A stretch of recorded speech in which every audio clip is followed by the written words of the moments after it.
Welcome back, guys. Today, we're going to talk about having too much in your site.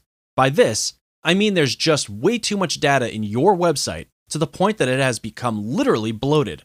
As I stated in the previous video, most WordPress sites take up a lot of resources after you've started to add a ton of WordPress plugins, images, pages, posts, and other demo content. Perhaps your WordPress theme is just bloated with tons of code too. In this case, you really want to ask yourself, do I really need this? In fact, a lot of times, it's super easy to go through your WordPress site and install a bunch of plugins because it makes your site user experience really amazing. And that's great. But you really need to ask yourself, do I really need this for every single item on your site? If you really haven't thought about this, maybe you need to go back to your WordPress site, go through every single item, and perhaps delete some plugins. For the ones that you don't need, delete them and deactivate them. One thing to remember is, when you first installed a WordPress theme, it usually comes with a lot of demo content that has been built into it to show you what the site could potentially look like.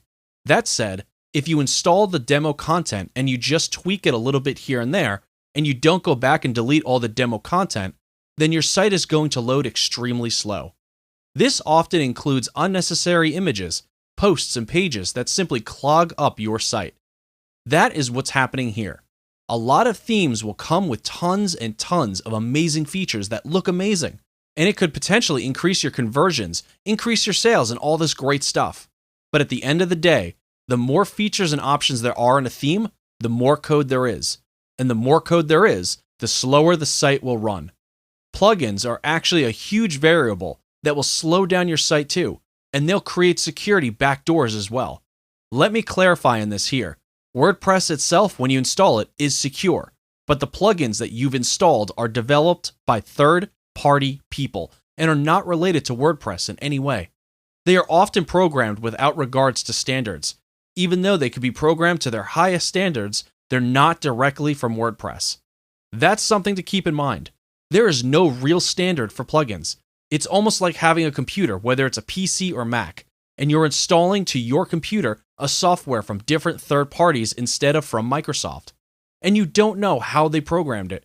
You don't know if their programming standards are up to par. You don't know any of that.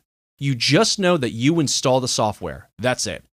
Now, it's super easy to want to start installing tons of different plugins for your WordPress site because it can make the user experience a lot better.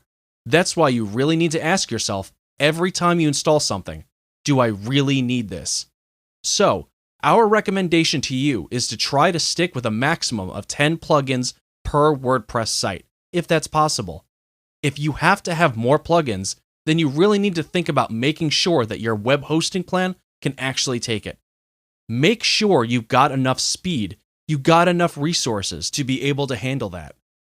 That's another reason why you need to have a good web hosting plan, which we'll talk about in just a minute. The number of images is fine, and we'll discuss how to squeeze them down. But when you get to a point where you have hundreds of images or even thousands of images, that can be a problem in itself. Also, when you create posts and pages, perhaps try to remove all the ones that you don't need first. This will usually speed up your site a little bit. We've seen websites that have had literally hundreds or even thousands of posts, and those sites often take a lot more resources to run. Having a lot of these kind of sites on shared hosting plans will slow your site down.